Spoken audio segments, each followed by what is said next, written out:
There's something truly magical about the beach, the endless horizon, the sound of the waves, and that soft shifting sunlight.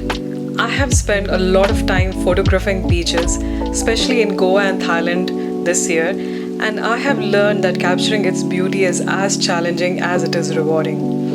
In today's video, I am excited to share my journey with you, from the tips and techniques I have picked up along the way to some of my favorite shots. Let's dive in and create some unforgettable beach photos together.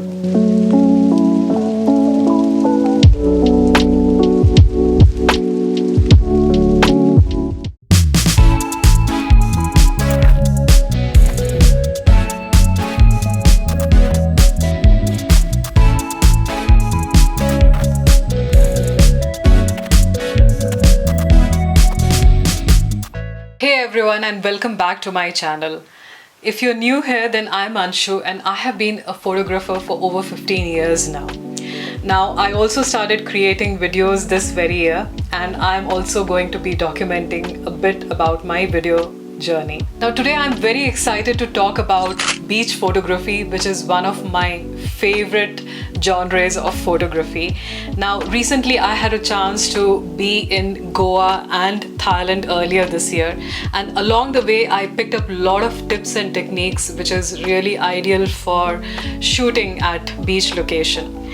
This video is packed with valuable photography tips for beach shots, from composition tricks and camera settings to the best time for natural photography. Now, I'm also going to show you some of my shots from these beach locations and explain what worked and why.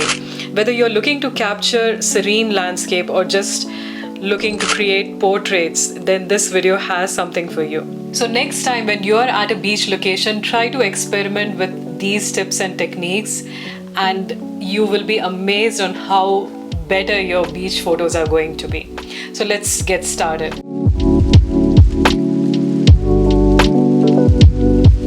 First thing I wanted to talk about is choosing the location and also the timing when you're going to be clicking the photos. Now, when I was in Goa this time, I had an opportunity to visit some of the most secluded beaches there. And for someone who's very camera shy, who really doesn't like people interrupting when I'm photographing, this was the perfect ideal location. If you're looking for any calm, uninterrupted space for photographing, then I would suggest try to search beaches which are really not very popular or not very touristy. So choosing such beaches not only has its advantages, but also you will be free from distraction. So when you are choosing to photograph at these locations, you can have a photo which is completely free of distraction.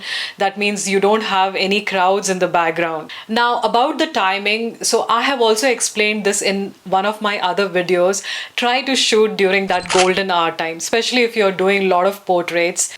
So shooting during golden hour has its advantages. Not only it's great for portraits because it will enhance the skin tone of the portrait, give that kind of a warm glow, but also for landscape, this is the perfect timing. And you can continue shooting, say if you're doing a sunset kind of a shot, continue shooting during the blue hour, which will give you the most amazing landscape photos. And not only the sunset, but if you happen to visit the beach during the sunrise time, I feel that is the most ideal time to shoot the portrait session, because there will be very less people. In fact, there may not even be anyone there. During the sunrise time, especially in Goa, I have seen that I was able to spot a lot of local fishing and going in the sea with their boat, which was like the most ideal situation or the most ideal setup for creating landscape photos.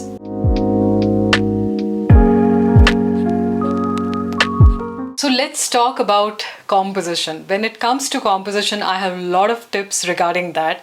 Now, one of my favorite things to do in a photograph is to add a lot of background elements. And when you are at beach, there are so many of them. So try to use the background elements creatively, like using trees in the background, and I really like incorporating trees as the background to my portrait shots because it gives such a nice bokeh effect when I'm clicking at a shallow depth of field. Then there are other elements at the beach. It could be the rocks on the beach, which is something really fun element to add, and rocks are also very natural when you are trying to click, say, landscape kind of a photo. And the other elements which you can use for your composition could also be the water and the waves as your backdrop, which really works very well for beach photos. Now, I love incorporating water reflections as well, which will add a lot of depth and unique feel to the photos. Now, here at Talpona Beach, when I was there in Goa, this was one of the most flattest beaches I have ever seen in Goa.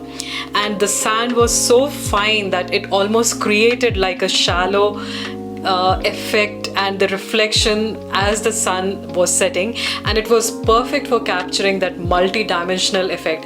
It almost gave like a mirror kind of an effect, and I could see my portraits getting reflected in the water, which was like one of the most amazing shots there. Another tip is also to include a foreground, a middle ground and a background in your photos. So try to focus on these three elements when you're going for the composition of your photos.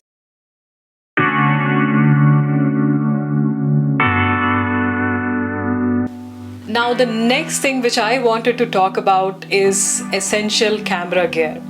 Now, and I'm mainly talking about tripods. Now, tripods can really be a game changer, especially if you're trying to shoot in a slightly low light condition.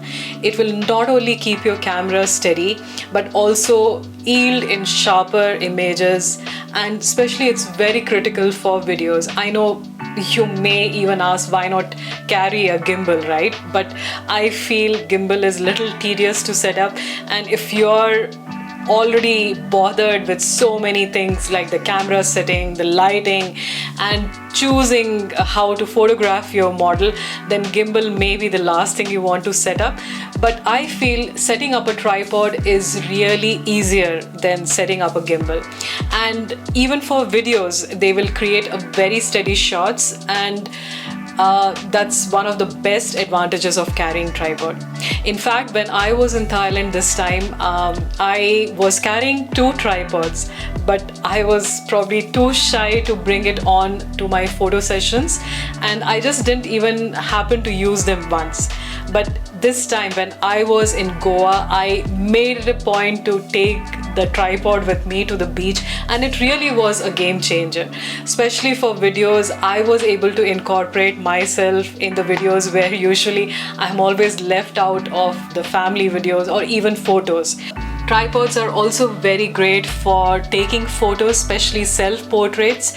With the cameras being so advanced these days, you just need a remote control, or even you can control your cameras with your phone. And with the autofocus being so advanced on nowadays mirrorless camera, that it is easy to be in front of the camera without even bothering whether it's going to be focusing on you or not, because with the eye detection it really creates a wonderful self-portrait.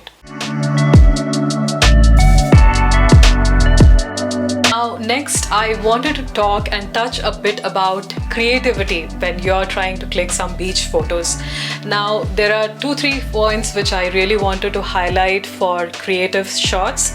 Now, the first thing is, like, I really like photos which has a lot of silhouettes, in terms where your subject almost becomes dark but the background is sufficiently lit, and this is one of the most creative shots you can get, and beaches are ideal for creating such kind of images.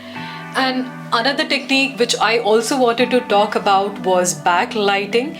Now, backlighting is something when you keep your light source behind your subject, trying to angle it. It's little different as compared to a silhouette.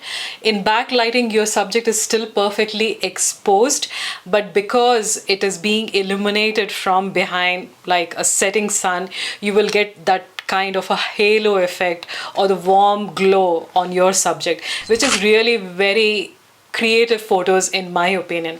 And I love backlighting so much that I would definitely try to create a video just on backlighting in future. Now, the another kind of creative elements which you can add in your photos is introducing a lot of props. By props, I don't only mean having something maybe a small at your hand, but props could be anything you find at beach. Now, usually when I'm in Goa, there are so many fishing boats around, especially if you're in South Goa, you will find them parked on the beaches, and they form a perfect backdrop for shooting most of the portraits there. And I have done a lot of creative photos using boats as a backdrop, and in the end they turned out to be one of my favorite photos from the beach locations.